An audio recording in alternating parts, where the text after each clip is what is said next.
everybody. Welcome back to Failure Filmmaking, another COVID-19 edition. Guess we're all pretty much trapped at home, but we're all learning how to use different tools, and I got to do that a little bit last week. If you remember, a couple weeks ago I posted a video for an indie documentary filmmaker named Nick Alexander, who I've gotten to know. He had placed his documentary Illegal, a story about immigration, on Kickstarter, hoping to get $40,000 in funding. And I'm here to report that he did it. And so if you contributed, even in a small amount, you helped. And let me tell you how I know that. His goal was $40,000. And he made it by $12. He made $40,012. That just goes to show you that, it really doesn't matter how much you support something. You give somebody a 10 spot or 20 bucks, and you very likely have helped them towards their goal. And this is a great example of it. So last week, Nick and I got on a Zoom call, and we did an interview. And it's a little long, but I really encourage you to take a look at it. Especially if you've ever wanted to make your own indie documentary or indie movie in general. We talk about going to festivals, which Nick is in the process of doing, and we talk about Kickstarter and other fundraising platforms and how nerve-wracking it can be to be coming down to the wire on your fundraising and just barely making it. Nick is very candid and very open with that experience, and I think it is a good listen for just about anybody. One quick note before we show you the interview, I was still figuring out Zoom's recording function, and as a result, it recorded at 480p. This is a classic example where I think the content is more important than the recording specs, so I think you'll enjoy this interview either way, but full disclosure, it is not in high definition. So, without further ado, here's a look at my interview with Nick Alexander about his documentary, Illegal. Nick Alexander, congratulations on reaching your Kickstarter goal. It kind of went down to the wire a little bit. You were probably a little bit nervous. Can you walk us through, because a lot of people haven't done a Kickstarter. I've contributed to them, but I've never done one. I helped somebody with a video for one time. How nerve-wracking is that? What's it like to go out and ask people for money and then ultimately get it? Yes. Creating a Kickstarter is one thing, but having a successful one is another. So we knew back in November that we would need a Kickstarter campaign to enable us to go to film festivals, present Illegal around the world, market the film on social media, pay musicians, musical composers. There's so many of people that are contributing to any movie project. So we knew we needed to have a financial backing to make that happen. So we knew we needed to do a fundraiser, a Kickstarter campaign. And there was a lot of work that went into not just the Kickstarter for 1 month's time when it went live, but the time before that. And that was me as not only the director, but the editor and the director of photography to go out, create content using content that we'd already shot before for the movie, but also we went to El Salvador again, and not just for making the Kickstarter trailer, but to do other mini video projects that would contribute to the Kickstarter campaign. So I think one thing that stands out to me in retrospect is creating or having a plethora of video content that you will use in the campaign to reach the masses, to explain, to educate what the Kickstarter is all about. So that to me, I didn't realize how much work would need to be put in. And then of course, for 1 month's time, I was spamming people, man. We were all sending hundreds, thousands of messages every week. And honestly, just again, from a human standpoint, we can talk about COVID-19, but if we throw that aside, it's difficult to ask for money. But I think for me as the director, this was my first feature film. my passion had to be notable. I had to express why this was an important matter, not just to the American public, but to me personally. And when people saw that I was excited about the movie, I was passionate about the topic and the story, that's when people wanted to back the project. It's hard and it's weird, and it's also tough when you are just saying, can you give me some money because I have a passion project that I want to complete and I want to market. So I can't imagine what that's like unless you're just truly wired for it, and maybe some people are. I think I am a pretty outgoing person that I'm good at convincing people. The people, friends have told me that you're just, if you need to change my mind, likelihood, Nick, you're going to do it. And I think I have, strong interpersonal, skills, communication skills, and that of course helps. But you know what? Even for me, 2 weeks in, there are some obvious obstacles now with the global pandemic, and I'm thinking, okay, how do I continue this campaign? But I need to be respectful. I need to be considerate of my friends, the family, the global community, really. So what we did is we really changed our words and how we presented the movie and the Kickstarter, and it really became more of, hey, this is what we're doing. Would you just share it on your channels? Mm-hmm. Reshare the posts, tag people in it. Simple things like that, where we weren't really asking for any financial backing, but rather just their moral support. That led to financial support.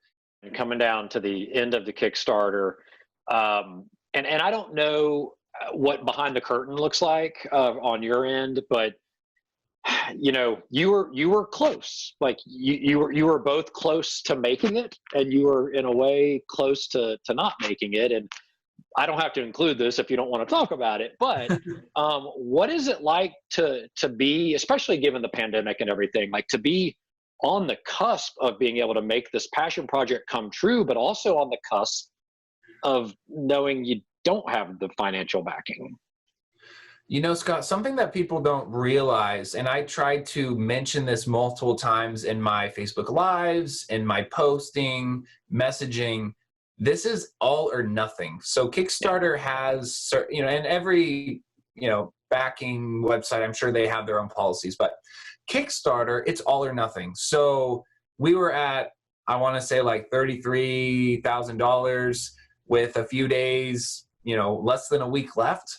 And so if we had not made that goal of 40,000, then we would have lost 33,000, or those that never supported us would not have, seen the charge on their account. So that was nerve-wracking, because I'm thinking, goodness, we've had so much support. We've come this far. And of course, COVID-19, played a huge role in that. But really, I was pretty nervous. And I think I just had to have faith, believe, and continue just trusting that this message is valuable, it's noteworthy, and I'm just going to keep sharing it, because we can reach our goal with the support of the world. So it was nerve wracking, but at the same time, we had bless their hearts, supporters along the way that would say, hey, I'll support you if we can get so many backers by this date, or if we can reach this amount of money by this time, I'll donate a significant amount. So we had a few significant moments like that where I felt like, okay, it's not just me, Laz, our marketing director TJ, and me, all just the three of us working. It was like there's a family here. People really care about this. So it was scary, but we made it. Tell us about Laz and why this was so important to you. Laz Ayala and we go back, I believe it was 2017. So I had just graduated from college, and I was actually working in journalism at a local news station while beginning my life as an entrepreneur, starting my video business, getting my feet wet. It was a Rotary presentation here in Southern Oregon, and Laz Ayala was speaking. I show up, I record, and Laz shares his life testimony, which I found out was very inspirational. And my background is I studied film in university, but I also studied Spanish, and I am fluent in the language. Do you still teach? You've taught it, right? You've been a teacher, right? Yes. Ever since I left university, I started teaching at the community college, which has been a fantastic way to, of course, to educate, to share my experiences. And so because I had that background in the language, the culture, my wife, she's from Central America, I definitely saw a connection with Laz. So I talked to him afterwards, and I told him, quote, "Your life could be a movie." It wasn't for, maybe 3-4 months later, Laz and I reconnected, got to know each other.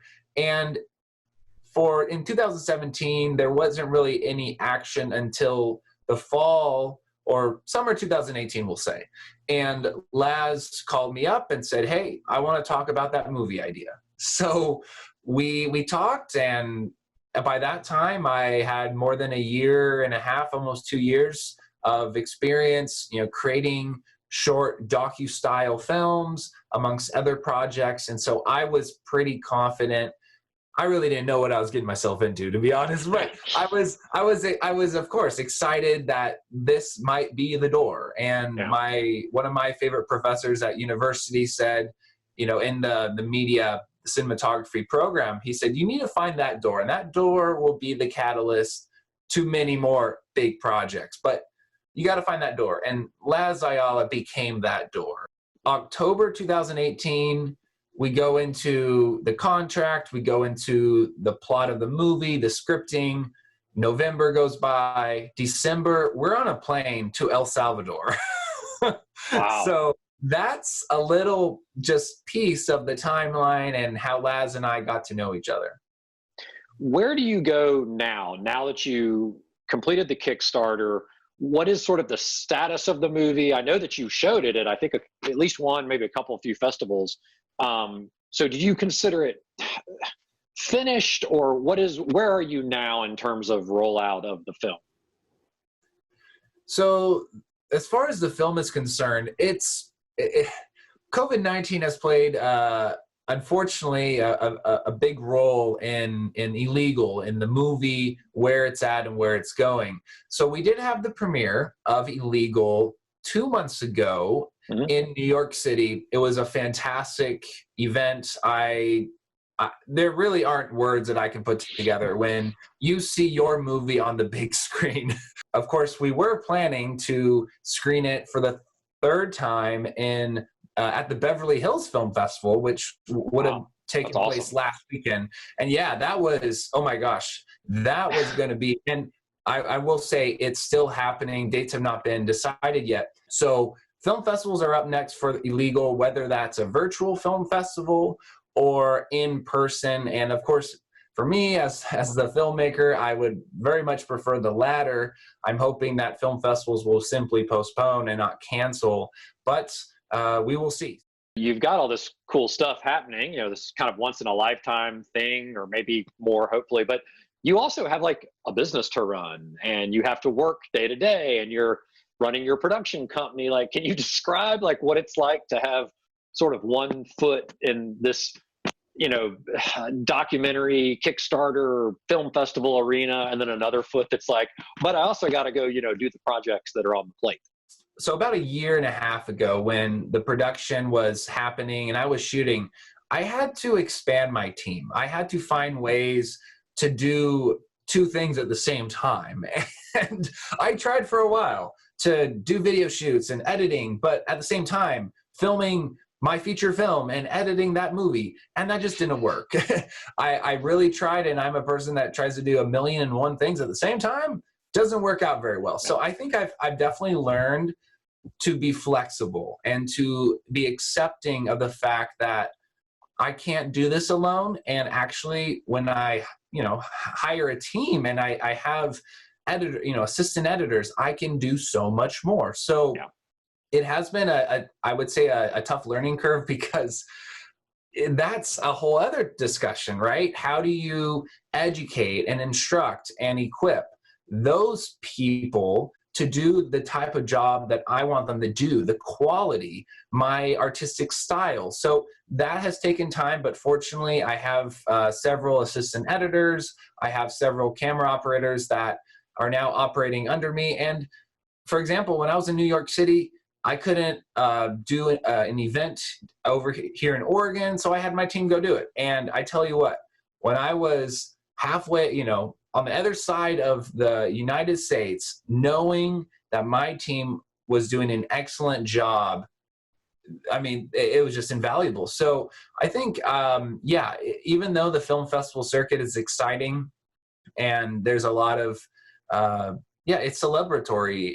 I've realized that I need to be, I have to still be making money. I still need to be supporting my business for my family. So that has led to creating a team and maintaining a healthy balance between the two.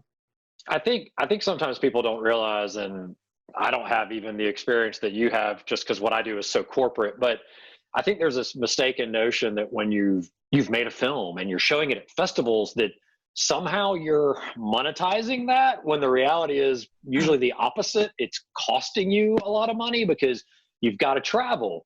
It's your time, like you're talking about. You can't do the work. So now you have to figure out how other people are going to do the work that your company has on its plate. Even though my film is finished, and I worked day and night last summer. I mean, if you ask me, how was your summer? It was spent in Final Cut editing my movie. And don't get me wrong, I enjoyed it. It was a great experience. But even though the work has been done and it's at film festivals, there isn't any money, or at least for the time being. And hopefully, fingers crossed, in the next months, in the next year, there will be some offers, and there already has been.